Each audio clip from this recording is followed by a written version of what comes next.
কথায় আছে ভালোবাসা অন্ধ, যার কাছে এক আস্ত পাহাড়ও তুচ্ছ।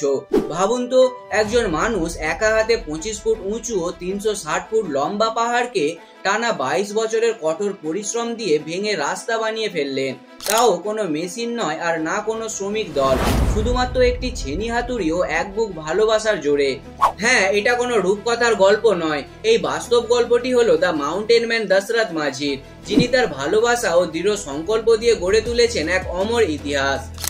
নমস্কার, আমি শেখ শামীমুল আর আজকে আপনাদের শোনাবো এক অন্ধ ভালোবাসার গল্প, এক জেদি প্রেমিকের গল্প, যার জেদ ও ভালোবাসার কাছে এক আস্ত পাহাড়ও হার মানতে বাধ্য হয়।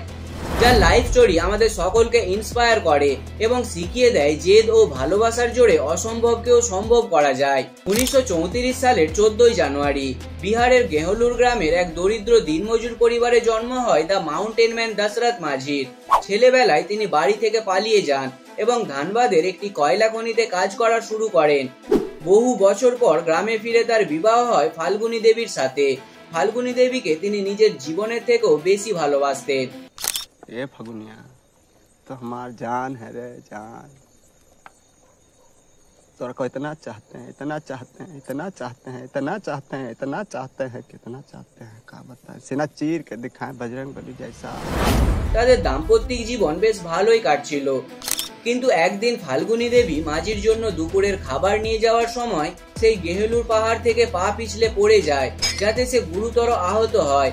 আর সেখান থেকে হাসপাতালের দূরত্ব ছিল প্রায় 70 কিলোমিটার, কারণ মাঝখানে ছিল সেই আস্তর গেহলুর পাহাড়, যার ঠিক অপর প্রান্তেই ছিল মাত্র 15 কিলোমিটার দূরত্বে হাসপাতালটি।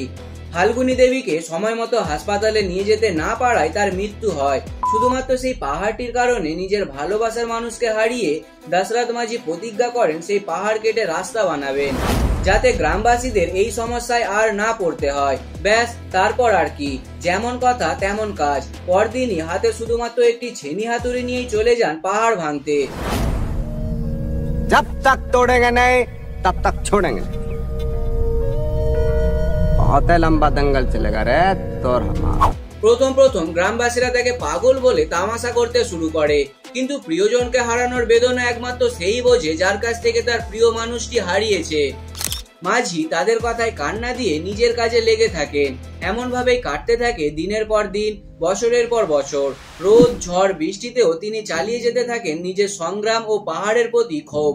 কিছুদিন পরই তাদের গ্রামে শুরু হয় গুরুতর মহামারী।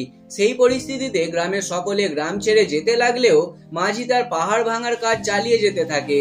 সেই সময় খাবার ও জলের অভাবে তিনি ঘাস পাতা খেয়েও দিন কাটিয়েছেন। সত্যি, এসব কথাগুলি বাস্তবে ভাবলেই গায়ে কাঁটা দিয়ে ওঠে। গ্রামের পরিস্থিতি ঠিকঠাক হলে গ্রামবাসীরা ফিরে এসে মাঝিকে দেখে অবাক হয়ে যায়। তারা প্রথম দিকে হাসি তামাশা করলেও পরবর্তীতে মাঝির সাথে কাজে হাত লাগায় ও খাবার দাবার দিয়ে তাকে সাহায্য করেছে। शानदार, जबरदस्त, जिंदाबाद। এক স্থানীয় পত্রাকার মাঝিকে জিজ্ঞেস করেন, এই পাহাড় ভেঙে তোমার কি লাভ? মাঝি তখন বলেন, খবর ছাপানো যেমন আপনার কাজ, তেমন পাহাড় ভাঙাও আমার কাজ। দশরথ মাঝির পাহাড় ভাঙার খবরটি যখন লোকাল সংবাদপত্রে ছাপানো হয়, তখন স্থানীয় নেতারা তাকে সাহায্য করা তো দূরের কথা, বরং তার উপর পাহাড় চুরির অপবাদ লাগিয়ে তাকে জেলে পাঠায়।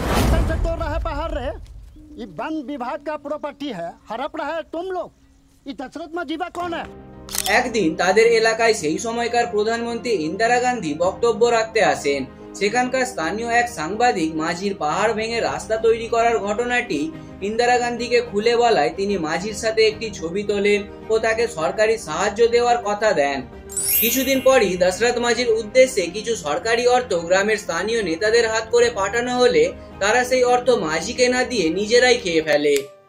এই কথাটি প্রধানমন্ত্রী ইন্দিরা গান্ধীকে জানানোর জন্য তিনি দিল্লি যাবেন বলেন ঠিক করেন, কিন্তু টাকার অভাবে ট্রেনের টিকিট না কাটায় টিটি তাকে ঘাড় ধাক্কা দিয়ে ট্রেন থেকে নামিয়ে দেয়।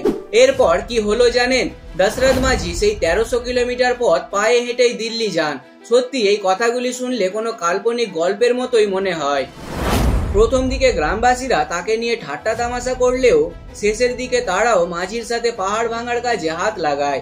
এখান থেকে শেখা যায়, কোনো কাজের শুরুতে নিজের রাস্তা নিজেকেই ঠিক করতে হবে, তারপর তো অন্যরা তোমার রেজাল্ট দেখে তবেই তোমার পাশে দাঁড়াবে। हम तो ये कहेंगे कि भगवान के भरोसे मत बैठिए, का पता भगवान हमरे भरोसे बैठा हो। এভাবেই হাজারো সংঘর্ষের সাথে লড়াই করে তিনি শুধুমাত্র একটি ছেনি হাতুড়ি দিয়ে টানা 22 বছর ধরে অনবরত কঠোর পরিশ্রমের মাধ্যমে 25 ফুট উঁচু ও 360 ফুট লম্বা পাহাড় কেটে রাস্তা বানিয়ে ফেললেন। সেই রাস্তা বিহারের গেহলুর গ্রামে এখনো ভালোবাসার প্রতীক হিসাবে প্রমাণিত রয়েছে। প্রতিদিন হাজারো মানুষ সেই রাস্তা দিয়ে যাতায়াত করেন। সেই রাস্তাটির নাম রাখা হয় দশরথ মাঝি রোড। দশরথ মাঝি প্রমাণ করে দেখিয়েছেন মনের জেদ আর সত্যিকারের ভালোবাসা দিয়ে অসম্ভবকেও সম্ভব করা যায়। তাদের ভালোবাসার গল্প আজীবন ইতিহাসের পাতায় স্বর্ণাক্ষরে লেখা রয়ে গেল। দশরথ মাঝির লাইফ স্টোরি নিয়ে 2015 সালে একটি বলিউড মুভি রিলিজ করা হয়, মাঝি দ্য মাউন্টেন ম্যান, যাতে দুর্দান্ত অভিনয় করেছেন বলিউড লেজেন্ড নওয়াজুদ্দিন সিদ্দিকী ও অ্যাক্ট্রেস রাধিকা আপ্তে। দশরথ মাঝির লাইফ স্টোরি থেকে কি কি শিখতে পারলেন কমেন্টে অবশ্যই জানাবেন। আর এরকমই ইন্টারেস্টিং ভিডিও পেতে আমাদের চ্যানেলটিকে তাড়াতাড়ি সাবস্ক্রাইব করুন। নমস্কার, ভালো থাকবেন, সুস্থ থাকবেন, জয় হিন্দ।